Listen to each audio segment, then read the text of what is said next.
My boyfriend humiliated me in front of his friends, then dumped me at a party like I meant nothing. He left me to pay the bill alone, laughing as he walked away. That night I got a message from one of his friends, and found out my ex had been lying about everything, from his job to his faithfulness. I didn't respond to his apology texts. The next night his whole world fell apart, and I was there to watch it happen. Lucas and I had been together for almost 3 years. The kind of relationship you think is safe. Comfortable Sunday mornings, inside jokes that only made sense to us, lazy nights on the couch with takeout containers scattered around. I thought we were solid. Sure, there were little things that bugged me, like how he hated when I posted selfies, saying I was attention-seeking, even though he posted gym mirror shots weekly, or how he could joke about me in front of others in ways that stung, but always followed it up with, "Relax, babe, you're too sensitive." Red flags, right? But love can make you colorblind sometimes. The night it all crumbled, we were at a friend's housewarming party. All our friends were there, the ones who had watched us become Lucas and Sabrina over the years. The drinks were flowing, the music was loud, and the air was buzzing with summer excitement. Then, somewhere between shots and stupid drinking games, Lucas decided to play the class clown. He joked that he deserved a girlfriend upgrade, that some guys have to deal with needy girls who nag about feelings and cling like barnacles. And the worst part? He kept glancing at me during it, laughing with his friends, nudging them, smirking, like it was an inside joke at my expense. My face burned. I laughed awkwardly at first, not knowing how else to react. But when one of the girls at the party, who barely knew me, gave me a sympathetic glance, that's when it hit. They all knew. They all saw it. I wasn't crazy. I wasn't overreacting. He was humiliating me publicly. I mumbled something about needing air and left. Didn't even grab my jacket. I heard him call after me once, then someone else made a joke and he laughed louder than before. He didn't follow me out. He didn't care. I drove straight to my best friend Haley's apartment, crying so hard I had to pull over twice. By the time I got there, my makeup was smeared down to my jawline, and I could barely form words between sobs. Haley just pulled me into her arms and let me cry until my ribs hurt. I crashed on her couch that night, phone buzzing nonstop with notifications. Lucas had tagged himself at the party with a caption, "Single and ready to level up." No explanation. No apology. Just discarded. Like 3 years of my life meant nothing. I turned my phone off and curled into a ball under Haley's knitted blanket.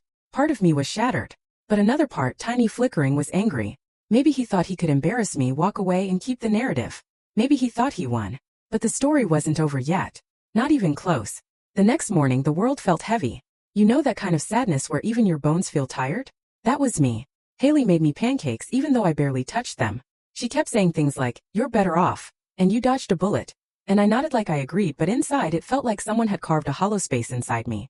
Meanwhile, Lucas was living his best fake life on social media, posting selfies with captions like "On to better things," and "No drama, just vibes." His friends, the same ones who watched him humiliate me, liked and commented. Fire emojis. Laughing faces. It was like my heartbreak was just another meme to them. I wanted to scream. I wanted to break things. Instead I muted him. Blocked half our mutual friends. Cried into Haley's throw pillows while she sat next to me, wordlessly scrolling her phone like a guard dog ready to pounce if I spiraled too hard. By the second day the sadness started changing, hardening into something sharper. I remembered all the times Lucas made snide comments about my goals. How he'd roll his eyes when I talked about grad school. How he used to call my art cute little hobbies, when I worked so hard on my commissions. The signs had been there. I just didn't want to see them. Because it's easier to pretend someone loves you the right way when you're scared of starting over. And his friends? I figured they were all the same. They sat there while he laughed about me. Not one of them stood up. Not one texted to check on me afterward. Well, almost none of them. Because on the third night, when I was deep into an ice cream and murder documentaries binge, I got a message. A tiny ping on my muted phone. It was Ethan. Lucas's quiet, nerdy friend. The one who never said much at parties but always held the door open or offered to help clean up without being asked. The one I assumed thought I was crazy too. His message was short. Just 3 words. "I'm so sorry." I stared at the screen, confused. Was it a prank? A pity message? Did Lucas put him up to it to mess with me more? I almost ignored it. Almost deleted it without reading. But something in my gut said wait. So I typed back before I could second guess myself. Why? The 3 dots started blinking immediately. And that was the night everything started to change. That was the night I realized Lucas wasn't just cruel. He was hiding way more than I ever imagined. I sat there staring at the blinking 3 dots on my phone like it was a live bomb. Every instinct screamed at me to put it down, to protect myself from whatever was coming. But curiosity has a way of winning when you're already cracked open. Ethan's message came through. "You don't know half of what Lucas did. I have proof. I didn't know how to tell you before." My heart thudded so loud I thought Haley could probably hear it from the kitchen. Proof. Of what? The cheating? The trash talk? Some secret second life? I typed back, fingers shaking. Proof of what? The reply was almost instant. Can we meet? I swear I'm not trying to make this worse. You deserve to know the truth. There was a moment, one breathless second, where I thought, maybe he's setting me up. Maybe this is another cruel joke Lucas cooked up. Maybe I'll show up and they'll all laugh at me again. But deep down I remembered Ethan's face at that party. He hadn't laughed. He hadn't cheered Lucas on. If anything, he looked uncomfortable. Sad even. I chewed my lip thinking it through. Finally I sent one last message. Public place. Tomorrow. Noon. Coffee Bean on Main. Ethan replied. I'll be there. That night sleep was impossible. My brain was a screaming match of worst-case scenarios and what-ifs. By morning my stomach was twisted in tight, angry knots. I barely managed to throw on jeans, a hoodie, and some concealer to cover the crying puffy eyes. 10 out of 10 would not recommend public breakups for your skincare, by the way. When I walked into Coffee Bean, Ethan was already there. Alone. Hands shoved awkwardly in the pockets of his jacket. A coffee cup sweating on the table. He stood up when he saw me. Like a gentleman. Like a decent human being. Which already made him stand out from 99% of Lucas's crew. Hey Sabrina, he said, voice low and nervous. I'm really glad you came. I sat down slowly, heart hammering. Make this quick. I didn't have the energy for drawn-out pity parties. Ethan nodded. He pulled a flash drive from his pocket and slid it across the table. I started collecting this months ago. I didn't know what to do with it. I didn't even know if it was my place to get involved. But after what he did to you. He shook his head, jaw tightening. You didn't deserve that. None of us did. What is it? I asked, eyeing the drive like it might bite me. Texts, emails, screenshots, voice notes. He looked me straight in the eye, no flinching. Lucas isn't who you think he is. And he's been lying to everyone, not just you. I froze. This wasn't just about him making jokes at my expense. This was bigger. Worse. Like what? I whispered. Ethan's mouth twisted like he was trying to hold back 1,000 ugly truths. Fake job promotions. Stealing money from a group project fund. Lying about his exes, flirting with other girls while you were home thinking he was working late, even sabotaging people at work to get ahead. Each word felt like a punch, a betrayal on top of betrayal. He's not just a jerk, Ethan said softly. He's a user, a liar. He would have done to you what he did to the rest of us, just slower. And you deserve to know. I sat there, dizzy, heart ricocheting around my chest. I felt like I was seeing Lucas for the first time, and he was a stranger, a cruel, calculating stranger. I closed my hand around the flash drive, feeling its tiny weight in my palm. Felt heavier than it should have. Like it carried the last pieces of my old life. My old illusions. My old heart. Why now? I croaked. Why tell me this now? Ethan looked down, ashamed. Because I saw your face at that party. And I realized. If someone didn't stand up and tell you the truth, he'd win again. And you don't deserve that. None of us do. The coffee shop buzzed with other people's small, ordinary problems. Laughter. Orders being called out. And here I was, my life tilting on its axis because of a quiet boy with kind eyes who finally decided to speak. Maybe Lucas thought he burned the bridges behind him. Maybe he thought I'd just disappear. Maybe he forgot that sometimes the people you least expect will be the ones who light the match in return. I tightened my fingers around the flash drive. No more crying.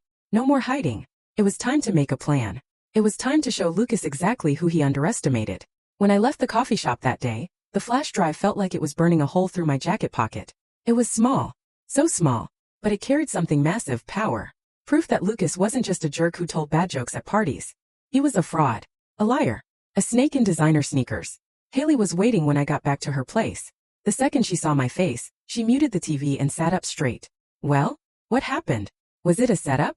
Do I need to get my baseball bat? Bless her. Always ready to ride into battle. I sank into the couch and pulled out the flash drive. Wordlessly, I plugged it into my laptop. For a second I thought maybe it would be empty. Maybe Ethan had gotten it wrong. But then folders started popping up. Titled things like work lies, cheating receipts, and financial sketchiness. I opened the first one. Screenshots of group chats where Lucas bragged about taking credit for his coworkers' ideas. Photos of pay stubs that didn't match the six-figure salary he bragged about to me. Emails showing he'd gotten written up twice at work for lying on project reports. I clicked into the next folder. Screenshots of Lucas flirting with other girls while texting me goodnight. Flirty DMs to a girl he once introduced to me as just a family friend. A Venmo receipt for a hotel room, charged the same weekend he told me he was working late to meet a client. Haley leaned over my shoulder, her mouth slowly falling open. Oh my God. This man didn't just gaslight you. He turned it into a full-time career. I felt sick. Like truly deep down stomach-twisting sick. All the nights I sat home feeling guilty for doubting him. All the arguments where he made me feel crazy for asking basic questions. All the times he kissed me like he loved me. Knowing he was lying the entire time, I clicked into the last folder. This one was titled Financial Sketchiness. Turns out, Lucas had been skimming money from a side project his friends started together, taking extra cuts of profit, blaming processing fees that didn't exist. Ethan had even saved audio recordings of Lucas bragging about it while drunk one night. I slammed the laptop closed. I couldn't look anymore. I felt dirty just knowing I'd shared a bed, a life dreams with him. Haley grabbed my hand. Okay, listen. You are not crazy. You are not stupid. You are not pathetic. You were loyal to someone who didn't deserve even a second of your love. And now you have something he can't spin. You have truth. I wiped my eyes, breathing hard. She's right, said a soft voice from the doorway. It was Ethan. He must have followed me from the coffee shop, too worried to leave it at just the flash drive. He held up 2 coffees, one for me, one for Haley, like a peace offering. I figured you'd be processing all this, he said. And I think you deserve to decide what to do next. No pressure. No revenge fantasies unless you want them. But if you do want to make sure people know the real Lucas, I can help. I looked between him and Haley. 2 people who cared. 2 people who weren't making excuses for Lucas. 2 people who were giving me back something Lucas had stolen piece by piece. My dignity. My power. I took the coffee from Ethan. Hands steadier now. Voice stronger. We're not just burning his bridges, I said. We're making sure he can't build new ones on lies. Ethan smiled. Not a smug smile, not a victory lap. Just a quiet, proud smile. I'm in if you are. Haley punched the air. Finally, my moment. I knew there was a reason I watched all those crime documentaries. And just like that, the plan was born. A plan that would make Lucas wish he had never opened his mouth at that party. A plan that would turn every lie he ever told into the rope he tied himself with. Because if Lucas thought he was going to humiliate me and walk away untouched, he clearly hadn't met this version of Sabrina yet. Game on. That night, we sat around Haley's tiny kitchen table, plotting like characters in some low-budget heist movie. A spiral notebook sat between us, covered in frantic scribbles, arrows, and crossed-out bad ideas. Revenge wasn't about being cruel, it was about the truth. We weren't making anything up. We were just going to let Lucas expose himself. The perfect opportunity came sooner than we expected. Haley was still following Lucas's public Instagram, even though I had blocked him, and she spotted a new post. Promotion party at Vesper Lounge. Friends and coworkers invited. Big news coming soon. Vesper Lounge. Lucas's favorite place. Overpriced cocktails, velvet couches, neon signs about good vibes only. It was exactly the kind of place he'd picked to brag about his fake promotion. Exactly the kind of place packed with people he wanted to impress. We exchanged looks across the table. It was perfect. The plan was simple. Ethan would accidentally show up at the party. After all, Lucas had invited everyone, and Ethan was still technically a mutual friend.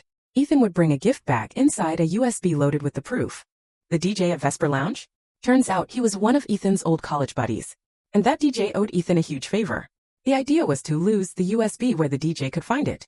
A mystery playlist titled For Lucas would get played. But instead of music it would be audio clips, screenshots on the screen behind the DJ, everything proof of Lucas's lies.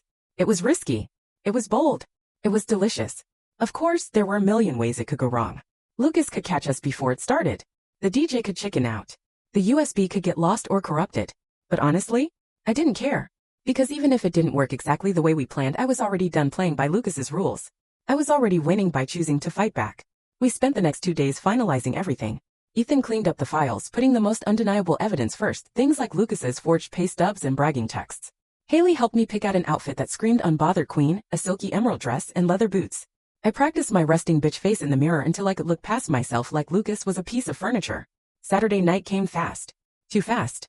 My stomach twisted into knots as we pulled up to the lounge. The place was packed. Laughter and music spilled into the street. Lucas was holding court in the center of the room, cocktail in hand, surrounded by people hanging onto his every word. He looked smug. He looked invincible. He looked exactly like someone who thought he got away with it. Ethan caught my eye from across the room and gave a tiny nod. He had the USB in his jacket pocket. The DJ saw us and gave a thumbs up from the booth. It was time. I took a deep breath, straightened my shoulders, and smiled. Lucas didn't know it yet. But his whole castle of lies was about to crumble. The DJ's voice crackled over the lounge speakers, pulling everyone's attention. Hey everyone! We've got a special shout-out tonight. A little something from Lucas's friends. Let's hear it for the man of the hour. Cheers erupted. Lucas beamed, arms outstretched like he was accepting an Oscar.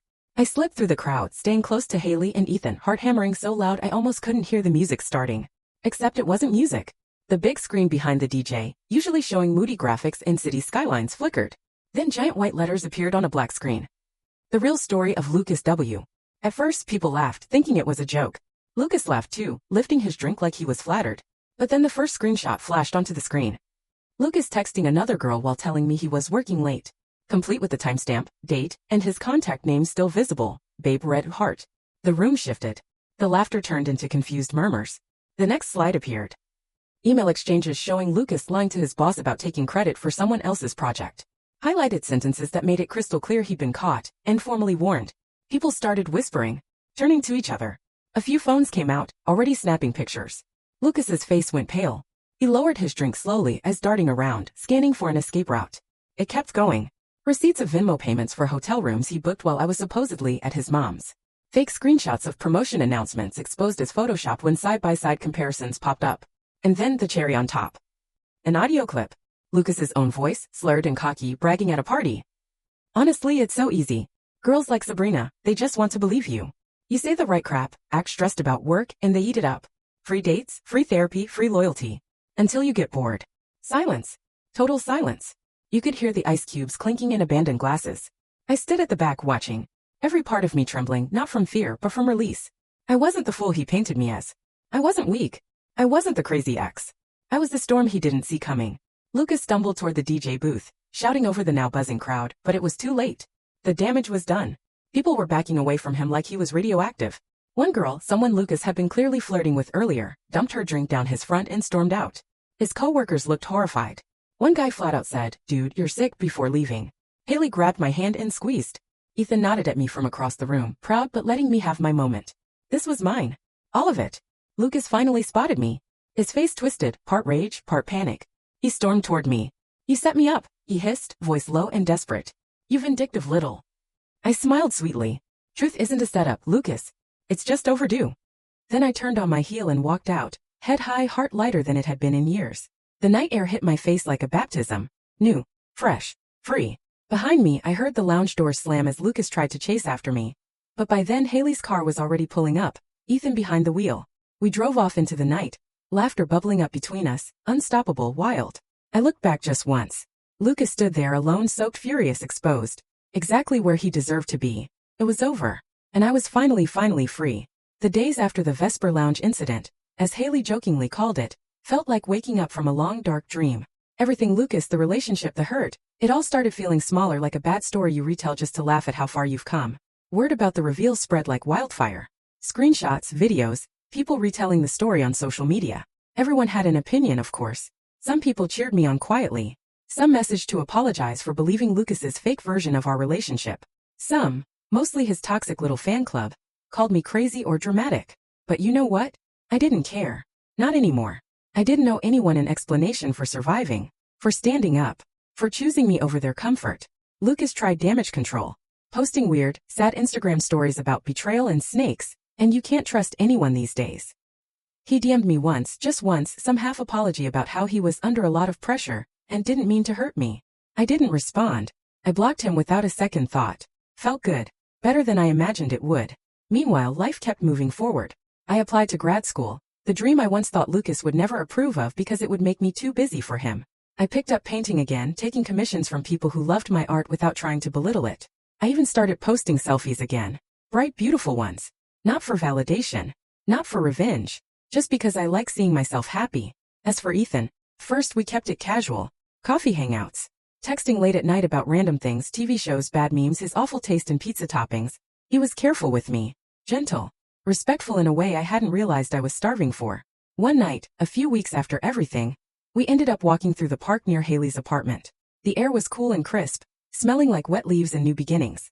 Ethan kicked a rock along the path and said quietly, "You know, I never thought I'd be part of something like that. Taking someone down." I laughed softly. "You didn't take someone down, Ethan. You helped lift someone up." He smiled at me then, this quiet, sincere thing that felt like a balm over all my old bruises. We sat on a bench watching the city lights blink in the distance, and for the first time in a long time I didn't feel broken. I didn't feel lost. I felt found. "I don't want to mess this up," Ethan said suddenly. He glanced at me, cheeks pink. "I'm not Lucas. I don't want to pretend to be someone I'm not. I want to be real with you, even if that's messy sometimes." Tears prickled in my eyes, the good kind this time. The kind that come when you realize you're finally safe. "I don't need perfect," I whispered back. "I just need real." We didn't kiss that night. There was no dramatic Hollywood moment.